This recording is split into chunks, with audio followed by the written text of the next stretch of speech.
Welcome to Strategize with Jeritt Lewis. I am so glad that you could join us on today. This is going to be a special program, and we have some great information to assist and to help individuals through this trying time. I want you to share this. Let somebody know what's going on, and certainly feel free to make some comments throughout the show, whether you're watching on Facebook Live or YouTube or even our website, JerittLewis.com. I want to let you know this is video on demand. You can watch this anytime, anywhere.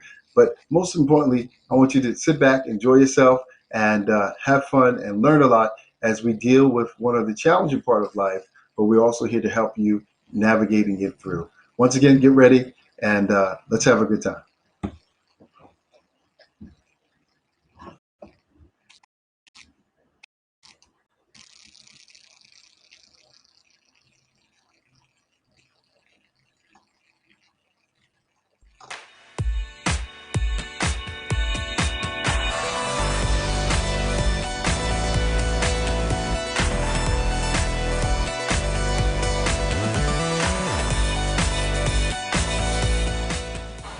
Hello, everybody. We're here at Wine Dance National Night Out. We're having a blessed day, and combine this job. Here's my wife. I want you to give a good warm welcome to New York State Senator John Brooks. Come on, clap your hands. Fabulous Wine Dance National Night Out.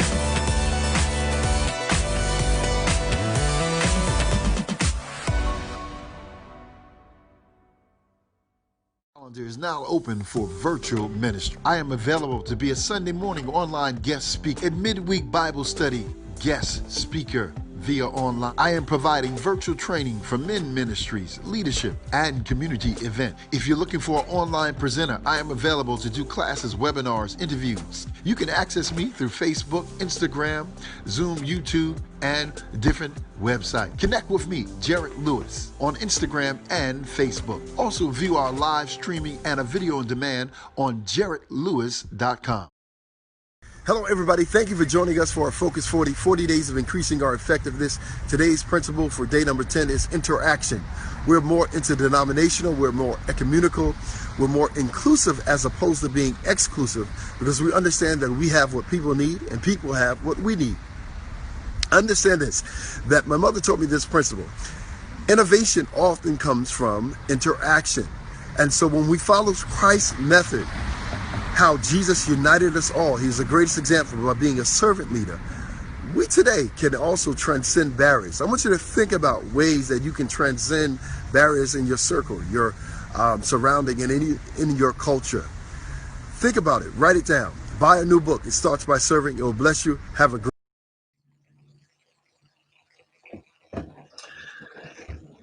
Once again, thank you for joining us. Today, we're going to deal with a topic that I feel is very important, given the challenges that our nation, our world is facing on today.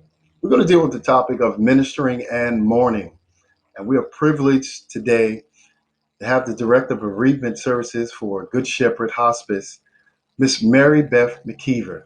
She is recognized as a distinguished leader in the community, and she has just a plethora of knowledge and information, and we're so glad to have you on today. Thank you for joining us, Mary Beth.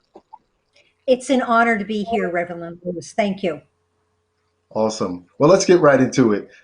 We have several individuals who submitted questions to our clergy association, to our congregation, to students of our Digital Divinity Online School, and certain community partners who have submitted questions. And I think one of the first questions that comes up is, how do we deal with the stigma of some faith leaders who have not really embraced the importance of professional mental and emotional health services? Okay, well, I understand that historically, faith traditions might have been somewhat reluctant to talk about mental health issues. Now, I've been a practicing clinician for 35 years, and because I'm a dinosaur, I've been around to witness a lot. And one of the things that I have witnessed is significant movement in regards to collaboration between faith leaders and mental health providers. I see a lot of positivity in that area. I'm certainly aware that a person's faith leader is often the first professional that they turn to when they're in pain, when they're struggling, and when there's tragedy. But I do believe that as professionals that interface with grieving people, that we recognize, and as time goes on, we recognize more and more mental health professionals, faith leaders, the importance of mental health. And we cannot deny the statistics. When we look at it today, I believe the most current statistic is 1 in every 5 adults is diagnosed with a mental illness. Suicide is the second leading cause of death between young people ages 12 to 30. So this is something all around us. And what I've experienced is, again, a collaboration of professionals. Certainly, where I work in hospice, one of the foundations we know to be true is faith, prayer, and spirituality. So, Wonderful. significantly contribute to people's mental health. Let me ask you this. That was a great response. Let me ask you this. We have several individuals watching today dealing with the challenges of mourning and grief. What advice would you give to a person when they say, my emotions are all over the place? I can't wrap my mind around this. It's challenging to get closure, especially when we're facing the social distancing. So the main question I'm asking you is it possible to properly grieve while we are social distancing? Okay, the short answer is yes. However, it's challenging, and it's certainly not the same as being able to receive support and connect with our loved ones in person. So, we've got to recognize that our population, not only in our churches but in our states, our towns, and our country, have been very challenged when it comes to experiencing the death of a loved one, with the restrictions of not being able to spend time with their loved ones if they were in a hospital or a nursing home. Due to the healthcare restrictions. So people were not able to be with their loved ones during the last weeks, days, and moments of their life. People have been had restrictions based on funerals and cremations, social isolation. People are not able to physically get together and get the support, has been the usual custom and ritual.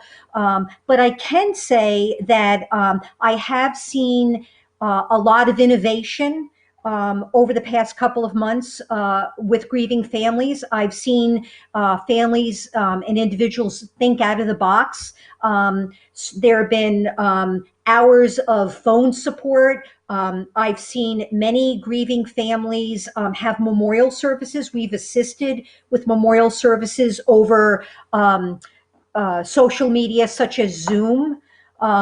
We've had funerals on Zoom. We've had drive-bys of support, and things like that. On the other hand, I've also seen people who have said, you know what, I'm going to wait before I attempt any rituals or look for support. I'm going to kind of put my grief on the shelf right now and wait till another time when I can actually be with my other loved ones in person.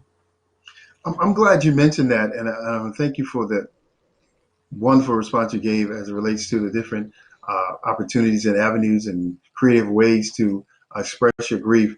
But one particular question that was submitted to us, a lot of individuals are having funerals or memorial services delayed to a later date. But in this vicinity and within my community of faith, we've had over 120 pastors that have transitioned.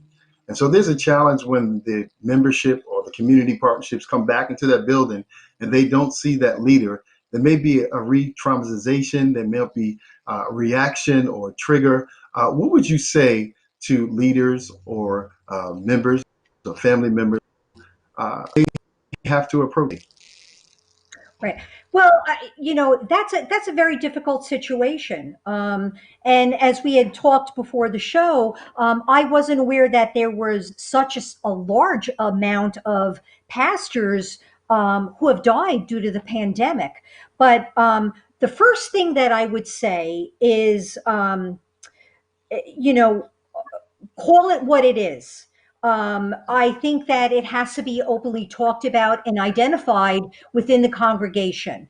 Not only the loss of a beloved pastor, but there's a collective loss, and also recognizing that there also, in addition, are personal losses within that congregation. So it's the loss of their leader, but also you have to look out, into the churches and see. I'm sure there's hundreds, if not thousands, of other types of losses that the congregants have experienced, and that could be many, many things: loss of safety, loss of jobs, loss of finances, loss of homes, loss of security. So it's complex. It really is, when you're talking about such large numbers of people. One of the things that I would tell you, that again I was reminded by in working with many, many grieving people during the pandemic, was that Mhm.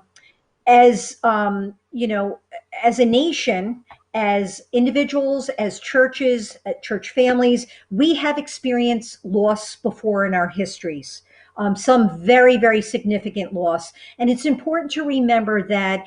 And again, I saw this headlighted for myself, and it was a good reminder that ultimately, we do have the ability to cope, and I think much more so than we actually realize in a crisis. So I would say, very open communication. Each church really needs to look within their own church and what the dynamics are. Every church, I'm kind of thinking, is like a family. It's every church is different. The dynamics are different. The needs are different. So I would encourage open communication about what are the needs. Maybe somebody needs to set up individual counseling in the church. Maybe somebody needs to begin a bereavement group in the church. But again, you won't know unless there's open communication. Thank you, thank you. That leads me to our next question, and the question is, what is the difference? And this is one of the questions that was submitted, between a counselor, therapist, psychologist, the different clinicians, social workers. What would you suggest to a church who is starting, who wants to initialize or wants to grow and develop in this area? Can you just give us a quick general overview? Sure. Sure. I will go with psychologists, psychiatrists, and clinical social workers, because that group makes up the largest number of mental health providers in the country. So, psychiatrists are medical doctors, they're physicians who prescribe medication.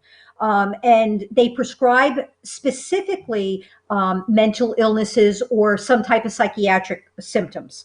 That could be very low grade symptoms, or it could be very significant, profound symptoms. So, psychiatrists today mainly provide medication management. It's very rare today that you see a psychiatrist that also provides psychotherapy. A clinical social worker is a licensed clinician who are able to make clinical assessments. They're able to give psychiatric diagnosis, as well as provide psychotherapy. These clinicians you might often see in private practices. You might see them in group practices. They're also in other settings, mental health settings, like where I work, hospices, schools, those types of settings. Psychologists are clinicians that often work at a PhD level, though there are many that function at a master's level. They also provide clinical assessment, diagnosis, and psychotherapy, but they also have advanced training in administering psychiatric exams, things like IQ tests and personality tests. So, what I've learned over all these many years is not I'm not minimizing the degree after somebody's name, but if you were seeking support or counseling or some type of psychiatric treatment, what I would ask you was, well, what is the area that you're looking for? Are you looking for perhaps somebody in the church that is experiencing significant depression? Are you looking for support for somebody who's experiencing an acute grief reaction? There are a million different types of things. To me, what's most important is what somebody specializes in.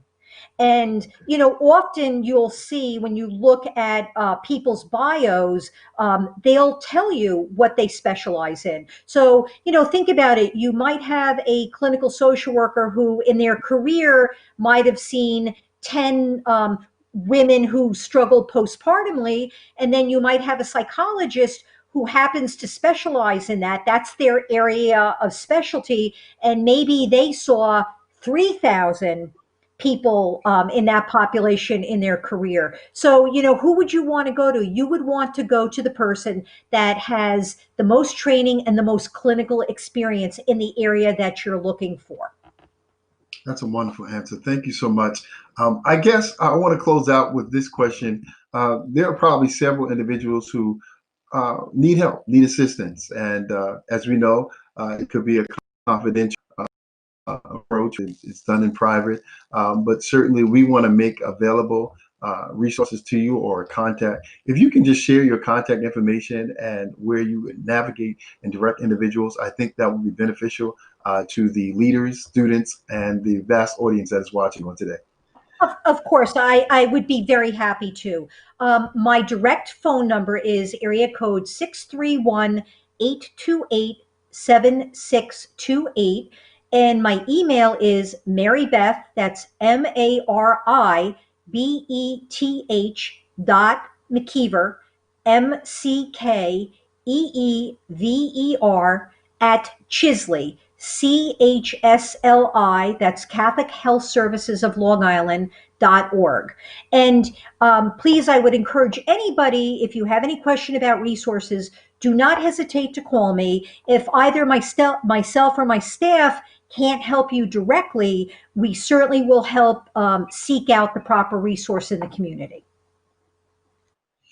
Mary Beth, thank you for carving time out of your busy schedule. Certainly, we know that this is an intense time, but I can tell by your answers and your professionalism that you really care and you have compassion that people would heal in the midst of this grief process. So thank you once again. We applaud you. Keep up the great work. And truly my honor, Reverend. Thank you. Thank all you right, so take much. care.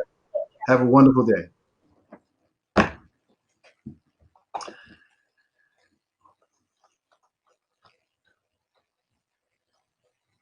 Leader, balancing your ability and your anointing. How do you build your relationship with God? How do you maintain a seamless, synergetic relationship with your pastor? A free worship leader class. I'm inviting all worship leaders to join me and my special guest, John McClure, worship leader at Agape Family Worship Center. He's a Sunday best runner-up. More importantly, he loves to worship without compromise. Join us for this free worship leader class. Tune in and connect with us on Facebook, YouTube, and JerittLewis.com. I pray that you were blessed by this broadcast on today. Consider giving an offering today of $20 or $50 or $100. We are empowering lives with the gospel of Jesus Christ. There are two ways you can give an offering: by Cash App or mailing in your offering. For Cash App, $JERITT LEWIS. It's $JERITT LEWIS. Or you can mail in your donation to 831 Sycamore Avenue in Bohemia, New York, 11716. That's right, you can mail in your offering or donation to 831 Sycamore Avenue in Bohemia, New York, 11716.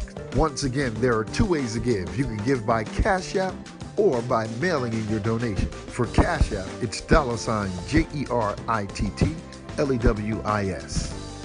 or mailing your donation to 831 Sycamore Avenue in Bohemia, New York, 11716. Thank you, and may God richly bless you. I want to personally thank Ms. Mary Beth McKeever for just doing an outstanding job in addressing some of the pertinent and uh, important questions that people submitted for the show. We know that dealing with grief and mourning is a tender topic, especially in the midst of a challenging time. And we've heard some wonderful feedback by the way of social media and email messages. And I just want to share some of the great comments that we heard. A few questions were asked about how to deal with mourning while you're social distancing and how to deal with the concept. And one gentleman, Jay, wrote, he said, it's hard for me to wrap my mind around this because so many people have passed from the same thing. And he stated it almost doesn't seem real. And how he heard the notifications through Facebook seemed to have initial impact, but then later became numb after a while. And he later stated there are no natural mourning processes because you're not able, as Mary Beth said, to see them or to go near your loved one at that challenging or tender time when they passed away. And so he later on stated that it's almost like it doesn't exist, or some individuals were snatched away. And so I want to thank Jay for sharing that perspective of how he's dealing with grieving while social distancing. Justin gave a great remark also. The question was asked how long grief will last. Justin stated, grief has no end date. It doesn't get easier, but you develop coping mechanisms. Grief doesn't have to be a sad moment, but you can do things in remembrance of the individuals that could bring laughter and joyous moments. And I concur with that, Justin. Certainly for sharing that one thought, and that is correct. You can find ways to remember the happy and the good times and the joyous times that you've experienced. Personally, I have had the wonderful honor of having a wonderful mother. She was a great woman of God, and when she went on home to be with the Lord, I learned a lot in my grief process, and I feel that my growth and development could be a blessing to others. And one of the things I do cherish is the joyous times, the laughter, the singing, the jokes, even the fun times we had in the kitchen, or even on our way to church. So we cherish all the wonderful times that we experience. And I thank you, Justin, for sharing that. There was one other comment that I thought was awesome. Eugenia, she was actually responding to a person who said they were really challenged with different emotions at in-op times. And so the emotions were going back and forth. And Eugenia said in her comments, there is no wrong or right way of how a person grieves. And also many people find that they may experience these stages out of sequence. In addition, it's possible to experience a stage, move on to the next or another, and revisit a stage again. All of this is okay. It's about how you cope. For us as believers, having the comfort of the Holy Spirit is a blessing in our life. And I want to say, Eugenia, that was a wonderful remark. I encourage those to seek God's presence. As Mary Beth said, find a community of faith, a church, a family. And if you don't have none, there are mechanisms and there are resources available through social media and also through telephone communication. So I want to just commend you, those who are dealing with grief right now. You may be in ministry and you're mourning at the same time, to really face the reality of knowing that, number one, God is with you. Number two, we are here to help you. And number three, that you can make it. All right. And I want you to let you know that you get through this. Everyone has a different development process. Everyone has a different grief process. But with God, he can help us through this. I want to personally thank everyone for joining in on today. We were able to give some information, some insight, and some resources. And certainly I know that this will be a blessing to you. Join us next week. We have a phenomenal guest who will be coming aboard. He's a wonderful worship leader, and we're going to be talking about the work of a worship leader. And I'm honored and privileged to invite aboard my friend and brother, John McClure, who will be sharing some wonderful information about being a worship leader. Thank you again. Remember, you can watch all of our shows on video on demand. And certainly, if you feel like God is encouraging you to sow into this ministry, please do be a blessing to us. And we know that we will carry the ministry forward to bless people's lives. Once again, signing off. My name is Jeritt Lewis. I love you with the love of the Lord, and have a blessed day. God bless.